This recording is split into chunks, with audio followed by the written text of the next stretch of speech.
স্বাগতম আরেকটি নতুন ভিডিওতে। আজকের ভিডিওতে আমরা পদার্থবিজ্ঞান প্রথম পত্র কাজ শক্তি ক্ষমতা চ্যাপ্টারের ঢাকা বোর্ড 2024 সালে আসা একটি সৃজনশীল প্রশ্ন ব্যাখ্যা সহ সমাধান করব। তো প্রশ্ন সমাধান পর্বে যাওয়ার আগে একটি গুরুত্বপূর্ণ বিষয়, যারা এখনো আমাদের অভিস ফিজিক্স ওয়ার্ল্ড ইউটিউব চ্যানেলটি সাবস্ক্রাইব করনি তারা অবশ্যই ইউটিউব চ্যানেলটি সাবস্ক্রাইব করে রাখবে এবং অবশ্যই বেল আইকনটি প্রেস করে রাখবে, যাতে করে যে কোনো আপডেট তোমার কাছে সবার আগে চলে যায়। কারণ এখানে কিন্তু সব বোর্ডের আপডেট, বোর্ডের প্রশ্নগুলো ব্যাখ্যা সহ সমাধান করে আপলোড দেওয়া হয়। এবং যদি ভিডিওটা তোমার কাছে ভালো লাগে, হেল্পফুল মনে হয়, তাহলে অবশ্যই লাইক কমেন্ট শেয়ার তো করবেই। তো যাই হোক, আর কথা বাড়াবো না, চলে যাবো আজকের প্রশ্ন সমাধানে। তো আমি বরাবরের মতোই প্রশ্নটা আবার বোর্ডে লিখে রাখছি। তো এখানে একটু ছায়া পড়তে পারো, পড়তে পারে, লাইট পড়তে পারে, একটু তোমরা বুঝে নিও। তো আমি পড়ে শোনাচ্ছি। দেখো এখানে উদ্দীপকটা কি বলা আছে, যে একটি পানির ট্যাঙ্কের গভীরতা 20 মিটার। এখানে 20 মিটার গভীরতাটা আছে, 20 মিটার এবং ব্যাস 4 মিটার। ট্যাঙ্কটিকে পানি শূন্য করার জন্য একটি পাম্প লাগানো হলো। পাম্পটি চালু করার 10 মিনিট পর ট্যাঙ্কের 1/4, ঠিক আছে, মানে 20 মিটার যদি গভীরতা হয় তার 1/4 কত হবে? 1/4 মানে 4/1 মানে 5 মিটার। পাম্পটি চালু করার 10 মিনিট পর ট্যাঙ্কের 1/4 খালি করে পাম্পটি নষ্ট হয়ে গেল। পরে অন্য আরেকটি পাম্প দ্বারা ট্যাঙ্কের বাকি পানি শূন্য করা হলো এবং এখানে পানির ঘনত্ব 1000 কেজি পার মিটার কিউব দেওয়া আছে। এবং এখানে প্রশ্ন করছে যে প্রথম পাম্পটির ক্ষমতা নির্ণয় করো। আর পরের প্রশ্ন করছে যে উদ্দীপকের দ্বিতীয় পাম্পটি যদি বাকি ট্যাঙ্কের পানি 20 মিনিটে শূন্য করতে পারে, তাহলে উভয় পাম্পের মধ্যে কোনটির অশ্বক্ষমতা বেশি? অর্থাৎ দুইটা পাম্প ইউজ করা হয়েছে এখানে, একটা 20 মিটার গভীরতার একটা, আমি একটু যদি চিত্র এঁকে দেখাই, এখানে একটা আমার কুয়া আছে, একটা ট্যাঙ্ক আছে, পানির ট্যাঙ্ক, যেটা গভীরতা কত? 20 মিটার। এখান থেকে এটা 20 মিটার, ঠিক আছে, এই 20 মিটার একটা গভীরতা।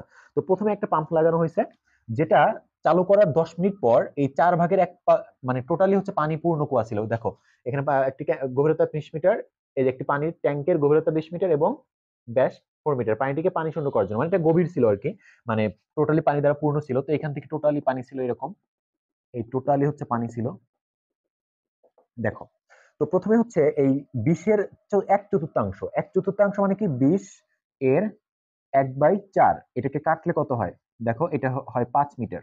এই 5 মিটার পানি প্রথমে খালি করা হয়েছে একটা পাম্প দ্বারা, এবং এটা 10 মিনিট পরে, যে চালু করার পাম্পটি চালু করার 10 মিনিট পরে, এখানে টাইমটা দেওয়া আছে দেখো 10 মিনিট, অর্থাৎ প্রথম পাম্পটা চালু করলে 10 মিনিটের মধ্যে 5 মিটার পানি শূন্য করে ফেলছে, খালি করে ফেলছে, এবং এই 10 মিনিট পর পাম্পটা নষ্ট হয়ে গেছে।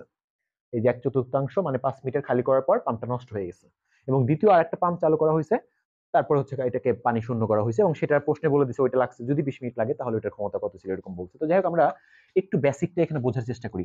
অনেকেই এটা বেসিক বুঝতে পারে না। তো এটা কুয়া বা এই যে ট্যাঙ্ক এরকম খালি করার যে প্রশ্নগুলা, একটু খেয়াল করো। আমি এটা আবার একটু চিত্রটা এঁকে আমি তোমাকে বেসিকটা বুঝাই দিতেছি। তো এটা ধরো একটা পাম্প, এটা হচ্ছে পাম্প আমার, বা সরি ট্যাঙ্ক। এই ট্যাঙ্কের টোটাল হচ্ছে পানি পূর্ণ ছিল, তো এই টোটাল হচ্ছে 20 মিটার, এই টোটাল হচ্ছে আমার 20 মিটার, ওকে। তো টোটাল হচ্ছে 20 মিটার। এখন এই প্রথম 5 মিটার, এই প্রথম 5 মিটার পানি হচ্ছে আমার প্রথম পাম্পটা 10 মিনিটে খালি করছে, ঠিক আছে।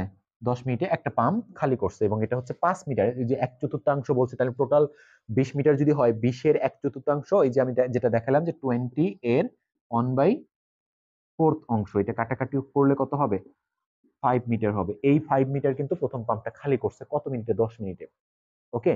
আচ্ছা, এখন এখানে মজার ব্যাপার হচ্ছে, যখন দেখবা একটা পাম্পের ক্ষেত্রে, একটা একটা ট্যাঙ্কের ক্ষেত্রে, একটা কুয়ার ক্ষেত্রে, একটা পাম্প প্রথম মানে মুখের মানে প্রথম প্রথম কিছু অংশ একটা খালি করছে, এবং দ্বিতীয় অংশ, দ্বিতীয় আরেকটা পাম্প ওই কুয়ার বাকি অংশ খালি করছে, সেই ক্ষেত্রে কিন্তু কিছু বেসিক বিষয় মনে রাখতে হবে। আমরা এই বেসিক বিষয়টা এখন বোঝার চেষ্টা করব, দেন হচ্ছে আমরা প্রশ্নটা সমাধান করব। তার আগে বলি, এই কুয়ার দেখো এখানে কিন্তু কোথাও পানির ভর নেই। পানির ভর কি আছে? নেই। আমরা হচ্ছে ক্ষমতার সূত্র সবাই জানি, যে P equal to M G H by T. তো এখানে পানির, এটা হচ্ছে পানির ভর, জি হচ্ছে তোমার হলো 9.8 অভিকর্ষ ত্বরণ, আমরা সবাই জানি। আর এইচ হচ্ছে কি? ভর কেন্দ্রের সরণ। ভর কেন্দ্র সরণটা আমরা পরে আসতেছি। তো তার আগে আমরা, যেহেতু পানির ভর নেই, তাহলে পানির ভরটাকে, কুয়া যেহেতু সিলিন্ডার আকৃতির, আমরা জানি সিলিন্ডারের আয়তনের সূত্র হচ্ছে পাই আর স্কোয়ার এল। এই আয়তনকে পানির ঘনত্ব রো দিয়ে গুণ করলে কিন্তু আমরা এমটা পেয়ে যাব। তো সেই এমটা এখানে বসাইলাম আমি, pi R square L rho G H by T. এটা কিন্তু আমাদের এই ক্ষমতার সূত্র হিসেবে এটা কিন্তু আমরা ব্যবহার করতে পারি এই সকল ক্ষেত্রে, যখন দেখবে একটা কুয়া বা ট্যাঙ্কের গভীরতা আছে, ব্যাস আছে, ব্যাসার্ধ আছে, এরকম টাইপের কথাবার্তা বলা থাকলে, পানির ভরটা নেই, তখন কিন্তু সরাসরি তুমি চাইলে এই সূত্রটা যে পাই আর স্কোয়ার এল, যেখানে এখন আমি একটু বলি এগুলো কোনটা কি। পাই হচ্ছে 3.1414 এটা আমরা সবাই জানি। আর হচ্ছে ওই কোয়াটার ব্যাসার্ধ, আর এল হচ্ছে কোয়াটার গভীরতা। ঠিক আছে, গভীরতা এগেইন এই গভীরতার এখন কতটুকু এটা আমি বলবো। আচ্ছা, তোমরা অনেকে ভাবতে পারো যে 20 মিটার, সবসময় যে 20 মিটারই হবে এরকম, মানে যেটা দেওয়া থাকবে সেটাই যে হবে তা না। আমি বলতেছি এই এলটা হচ্ছে যতটুকু পানি তুমি শূন্য করতেছো ততটুকুর গভীরতা। ভালো করে শুনে রাখো যে এলটা হচ্ছে যতটুকু পানি তুমি হচ্ছে যে শূন্য করতেছো ততটুকুর গভীরতা এই এলটা। এগিন আমি আবার রিপিট করতেছি, এখানে পাই তো গেল, আর হচ্ছে ব্যাসার্ধ।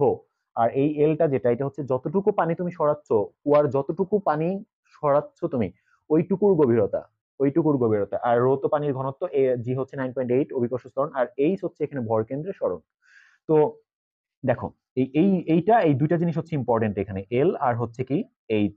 এল আর এইচ টা নিতেই ম্যাক্সিমাম স্টুডেন্ট ভুল করে, দ্যাটস ওয়াই এই ম্যাথ গুলো হয় না। এলটা হচ্ছে, আমি আবার রিপিট করতেছি, যতটুকু পানি তুমি সরাচ্ছ, কুয়ার যতটুকু পানি, যতটুকু গভীরতার পানি তুমি সরাচ্ছ, শূন্য করতেছো, খালি করতেছো, ওইটুকুর গভীরতাটাই হচ্ছে এল। আর এইচ টা হবে তোমার ভরকেন্দ্রের সরণ। তো ভরকেন্দ্রের সরণ তুমি বের করবা কেমনে? ভরকেন্দ্রের সরণ অর্থাৎ এইচটা, যেটা এইচ বের করার সূত্র হচ্ছে যে পানিপূর্ণ অংশ, আমি একটু লিখে দিই, তোমরা শর্টকাটটা লিখে দিই, তোমরা একটু লিখে নিও। পানিপূর্ণ অংশ ডিভাইডেড বাই 2, যোগ খালি অংশ, খালি অংশ যোগ বাকি অংশ, বাকি অংশ। এই তিনটা। এখন বাকি অংশ বলতে কি বোঝাচ্ছি আমি, আহ এটা হচ্ছে যদি কুয়ার মুখ থেকে আমরা আরো উপরে উঠাই, অনেক সময় বিল্ডিং এর উপরে উঠাই না, সেটা হচ্ছে বাকি অংশ। আর খালি অংশ হচ্ছে, ধরো আমি বুঝাচ্ছি একটু পরেই যে ভরকেন্দ্র, এটা একটু তোমরা নোট ডাউন করে নিও যে এইচ ইকুয়াল টু কি পানির পানিপূর্ণ অংশ, কুয়ার যতটুকু পানি পূর্ণ আছে, অর্থাৎ যে যে কুয়াটা আমি উঠাচ্ছি, যতটুকু পানি উঠাচ্ছি, ওইটা। আচ্ছা, আমি বেসিকটা আরো ভালো করে বুঝাবো তোমাদের। পানিপূর্ণ অংশ ডিভাইডেড বাই 2 প্লাস খালি অংশ যোগ বাকি অংশ, এটা একটু লিখে নাও। তো এইচ বের করো, আমি একটু এক্সাম্পল, এটা আমি আপাতত ক্লিন করে দিচ্ছি, আশা করি সূত্রগুলো বুঝছো। যে এখন আমি এই এইচ বের করাটা শিখাবো তোমাদের একটু। এইচ বের করাটা আমি শিখাবো একটু। দেখো, ধরো আমি একটা কুয়া নিলাম, এই কুয়া বা একটা ট্যাঙ্ক নিলাম, এই ট্যাঙ্কের ধরো আমি বললাম যে এটা টোটাল গভীরতা হচ্ছে 20 মিটার, বাট আমি বললাম পানি দ্বারা অর্ধপূর্ণ আছে। ঠিক আছে, কি বললাম? অর্ধপূর্ণ অবস্থায় আছে, তার মানে 10 মিটার পানি আছে। 10 মিটার, 10 মিটার হচ্ছে এখানে পানি আছে। তাহলে পানিপূর্ণ পানি আছে কতটুকু? 10 মিটার। এই যে 10/2, আমি বলছিলাম যে এইচ হচ্ছে ভরকেন্দ্রের সরণ। ভরকেন্দ্রের সরণ বের করার সূত্র হচ্ছে পানি যতটুকু আছে ততটুকু ভাগ 2 যোগ হচ্ছে খালি অংশ, খালি অংশ আছে 10। আর এখানে বাকি অংশ যেটা বলছিলাম, বাকি অংশ বলতে পানিকে আমি কুয়ার মুখ থেকে আরো উপরে উঠাচ্ছি কিনা, সেটা হচ্ছে বাকি অংশ। এখানে আমি সেটা করতেছি না, জাস্ট পানি খালি করার কথা বলছে। তার মানে জাস্ট কুয়ার মুখ পর্যন্ত উঠাচ্ছি আমরা। যদি কুয়ার মুখ থেকে বিল্ডিং এর উচ্চতা, যে এত উচ্চতার বিল্ডিং এ উঠাচ্ছি, বা এই টাইপের কথাবার্তা যদি বলা থাকে, সেই ক্ষেত্রে বুঝবা যে বাকি অংশ ওইটা। তো এখানে আসলে কত হবে? এটা 5 মিটার, তার মানে হচ্ছে +10, তার মানে কত হয়? 15 মিটার। ওকে, এটা হচ্ছে আমাদের এইচ এর মান, এরকম। তো ধরো আমি যদি এটা পানি পূর্ণ বলি, এটা যদি পানি পূর্ণ বলি, তাহলে পানি আছে টোটাল, টোটাল গভীরতা 20 মিটার এবং পানিও আছে 20 মিটার। তার মানে 20/2 যোগ হচ্ছে খালি কিন্তু অংশ নেই এখানে, যোগ শূন্য, এখানে বাকি অংশ নাই শূন্য, তার মানে হচ্ছে 10 মিটার হচ্ছে এইচ এর মান। আশা করি তোমরা এইচ এর মানটা ব্যাপারটা বুঝতে পারছো। তো আর এল, যেটা এল বললাম হচ্ছে যতটুকু পানি তুমি খালি করতেছো ততটুকুর গভীরতা, যতটুকু খালি করতেছো ততটুকুর গভীরতাই হচ্ছে এল। তো আমরা এখন প্রশ্ন সমাধানে চলে যাব। দেখো, তো এখানে আরেকটা বিষয় একটু ক্লিয়ার করি আমি তোমাদের। এই যে আমি এই প্রশ্নটা, যেটা হচ্ছে আমাদের গভীরতা কত? 20 মিটার, 20 মিটার গভীরতা, তাই না? এই টোটাল গভীরতা হচ্ছে 20 মিটার। তো 20 মিটারের মধ্যে এখানে কিন্তু পানি পূর্ণ অবস্থায় আছে, এবং প্রথম পাম্পটা, আমি এখন যে বেসিকটা বুঝাবো সেটা হচ্ছে যদি একই কুয়া, একই ট্যাঙ্ক একাধিক পাম্প দ্বারা খালি করা হয়, সেই ক্ষেত্রে প্রযোজ্য। তো মনে করো এখানে প্রথম 5 মিটার কিন্তু কে খালি করছে? প্রথম পাম্পটা, তাই না? তো যখন এরকম একই কুয়া বা একই ট্যাঙ্ক একাধিক পাম্প দ্বারা খালি করবা, তখন প্রথম পাম্পের ক্ষেত্রে সে যতটুকু খালি করছে ওইটুকুই ধরবা কুয়ার গভীরতা, বাকিটুকু অংশ মনে করবা নাই, বাকিটা অংশ মনে করবা নাই। কারণ কি? এর নিচের পানিটা তো সে কিছু করে নাই, এর নিচের পানিটুকু এই নিচের যে পানিটা, বাকি যে 15 মিটার, এই 15 মিটারের পানি কিন্তু সে ধরেও নাই, মানে কিছুই করে নাই, ওইটার উপরে তার কোনো ওয়ার্ক নাই, তার ওয়ার্কটা হচ্ছে এইটুকুর উপরে। তো আমরা তাকে, যখন আমি প্রথম পাম্পের ক্ষমতা বা প্রথম পাম্প নিয়ে কাজ করতে যাব, হিসাব নিকাশ করতে যাব, তখন আমি কুয়াটাকেই ধরবো 5 মিটার, মানে 20 মিটারের 1/4, তার মানে 5 মিটার হয়, আমরা কুয়াটাকে ধরবোই। এখন এই ক্ষেত্রে কুয়ার গভীরতাই ধরবো, এবং এই 5 মিটারের মধ্যে কিন্তু টোটালি পানি আছে, তার মানে এল এর মানও 5 মিটার, এল এর মান 5 মিটার, ঠিক আছে।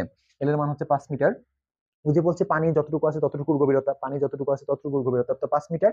এবং এইচ এর মান কত হবে? এইচ এর মান হবে, এই যে পানি আছে 5 মিটার, তাহলে 5/2, আর এখানে খালি অংশ নাই, তার মানে 2.5 মিটার হবে এই ক্ষেত্রে এইচ এর মান। কিন্তু দ্বিতীয় পাম্প যখন যাবা তখন কিন্তু কুয়াটা আবার এই এই পানিটুকু সে সরাবে, তখন কিন্তু কুয়াটাকে আমি টোটালি ধরবো 20 মিটার। তার মধ্যে 20 মিটারের মধ্যে 15 মিটার পানি আছে, তার মানে এল এর মান হচ্ছে তখন 15 মিটার।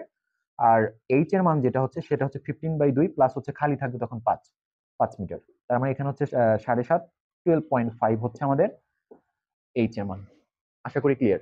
সো এই বিষয়টা কিন্তু মাথায় রাখতে হবে। তোমরা যদি বুঝে না থাকো তাহলে কমেন্ট সেকশন আছে, অবশ্যই কমেন্টে কমেন্ট করে দিও। এই জিনিসটা বোঝাটা ইম্পর্টেন্ট এই প্রশ্নের ক্ষেত্রে। তো যাই হোক, আমরা প্রশ্ন সমাধানে চলে যাই। দেখো বলছে প্রথম পাম্পটির ক্ষমতা নির্ণয় করো। তো আমরা সবাই জানি, কিছুক্ষণ আগে দেখালাম যে ক্ষমতার সূত্র কি। সরাসরি কুয়ার ব্যাস, গভীরতা এগুলো দেওয়া থাকলে আমরা সরাসরি লিখতে পারি যে pi R square L rho G H by T. তো দেখো এখানে আমি জাস্ট ভ্যালুগুলো বসাই দিই। পায়ের মান হচ্ছে 3.1416 ইন্টু আর কত, এখানে ব্যাস দেওয়া আছে 4 মিটার, তাহলে ব্যাসার্ধ হবে 2 মিটার স্কোয়ার। তো এটাকে একবারে যদি আমি যেহেতু স্কোয়ার আছে তাহলে স্কোয়ার করলে হবে 4। তারপরে এলটা কত, দেখো এল হচ্ছে বলছিলাম যতটুকু পানি সে সরাচ্ছে, খালি করতেছে, যে প্রথম প্রথম 1/4 খালি করতেছে, তার মানে 20 মিটার 1/4 5 মিটার। তো এই 5 মিটারটা, এবং আমি কিন্তু বারবার বলতেছি যে যেহেতু একাধিক পাম্প ইউজ করছি, তো প্রথম পাম্পের ক্ষেত্রে কুয়ার টোটাল গভীরতাটাই ধরবো আমি ওইটুকু 5 মিটার, এবং টোটালি পানি আছে। টোটাল গভীরতাই ধরবো হচ্ছে 1/4 20-এর, তার মানে 5 মিটার টোটাল গভীর কুয়াটাই ধরবো, এবং ওই টোটাল কুয়ার 5 মিটার কিন্তু পানি আছে, যেহেতু টোটালি পানি পূর্ণ, তার মানে ওই 5 মিটার পানি আছে। তার মানে এখানে এল হচ্ছে 5, তারপর হচ্ছে ইন্টু তোমার রো হচ্ছে 1000, তারপরে 9.8। আর আমি তুই বললাম যে 5 মিটার যদি কুয়া হয়, টোটালি পানি পূর্ণ, তাহলে পানি পূর্ণ 5 মিটার, তাহলে 5 কে 2 দিয়ে ভাগ করলে আর খালি অংশ 0, তার মানে 2.5 হবে। 2.5 ডিভাইডেড বাই টাইমটা হচ্ছে 10 মিনিট, তার মানে হচ্ছে 10 ইন্টু 60 কত হয়? তাহলে এখানে একটু হিসাব নিকাশ করি আমরা। দেখো এখানে রেজাল্টটা কত আসবে। এখানে রেজাল্ট আসবে হচ্ছে তোমার হলো আহ, উপরে আসে হচ্ছে তোমার হলো 2565 তোমার হচ্ছে যে 64 ডিভাইডেড বাই 600 এত। তো এটাকে আমরা যদি ভাগ করি আসবে তোমার হচ্ছে কত, আচ্ছা সরি, এটা এটা এটা এটা এত ওয়াট আসবে, হ্যাঁ এত ওয়াট আসবে, এটাকে ভাগ করলে একদম এটা দিয়ে ভাগ করলে এত ওয়াট। এটাকে আমরা ওয়াটে না রেখে, যেহেতু অনেক বড় মান আসছে, আমরা এইচপি তে নিতে পারি, অশ্ব ক্ষমতা। তো অশ্ব ক্ষমতায় নেওয়ার জন্য মনে রাখবা, ওয়াট থেকে অশ্ব ক্ষমতায় নেওয়ার জন্য 746 দ্বারা ভাগ করতে হয়। তো 2565.64 ভাগ হচ্ছে আমার 746, এত এইচপি, তো এটা যদি ভাগ করি আমরা আসবে হচ্ছে 3.44 এইচপি, 3.44 এইচপি আসবে। This is the answer. এই যে প্রথম পাম্পের ক্ষমতা নির্ণয় করে হয়ে গেল। ওকে, এবার আমরা দ্বিতীয় পাম্পের ক্ষেত্রে যাব। বলছে যে উদ্দীপকের দ্বিতীয় পাম্পটি যদি বাকি ট্যাঙ্কের পানি, বাকি মানে 1/4 মধ্যে, মানে 20 মিটারের মধ্যে 5 মিটার খালি করে ফেলছে 1/4, আর বাকি 3 ভাগ খালি আছে, পানি এখনো আছে, মানে 15 মিটার এখনো পানি আছে। তো ওই পানিটা 20 মিনিটে শূন্য করতে পারে, তাহলে উভয় উভয় পাম্পের মধ্যে কোনটির অশ্ব ক্ষমতা বেশি হবে? অলরেডি কিন্তু আমি প্রথম পাম্পের অশ্ব ক্ষমতা বের করে ফেলছি, এখন শুধু আমার দ্বিতীয় পাম্পের অশ্ব ক্ষমতাটা বের করতে পারলে আমি বুঝতে পারবো যে আসলে কোন পাম্পটার অশ্ব ক্ষমতা বেশি। তো এইটা আমি 3.44 এইচপি পাইলাম, এটা থাক। এখন আমি দ্বিতীয় পাম্পের ক্ষেত্রে, আমি কিন্তু বলছি এই কুয়াটার টোটাল ছিল গভীরতা 20 মিটার, তাই না? 5 মিটার অলরেডি খালি করে ফেলছি আমি, 5 মিটার অলরেডি খালি করে ফেলছি, আর বাকি হচ্ছে তোমার 15 মিটার আছে পানি, এইটুকু পানি আছে 15 মিটার, তাই না? এই 15 মিটার পানি আছে। তো এই ক্ষেত্রে কিন্তু আমার এল হবে 15 মিটার পানি আছে টোটাল, এবং এই ক্ষেত্রে কিন্তু আমি কুয়াটা টোটালি ধরবো কুয়াটা, কারণ তুমি একটু কমন সেন্স ইউজ করো। এইটুকু পানি তো নিয়ে আমি কাজ করবো, দ্বিতীয় পাম্প হচ্ছে এইটুকু পানির উপর কাজ করবে, আর সে কি এই পর্যন্ত উঠাবে না, এইখানে উঠাবে। তো সেই ক্ষেত্রে তাহলে তাকে টোটাল কুয়াটাই হচ্ছে মুভ করতে হবে, টোটাল পানিটাকে টোটাল কুয়াই উঠাইতে হবে।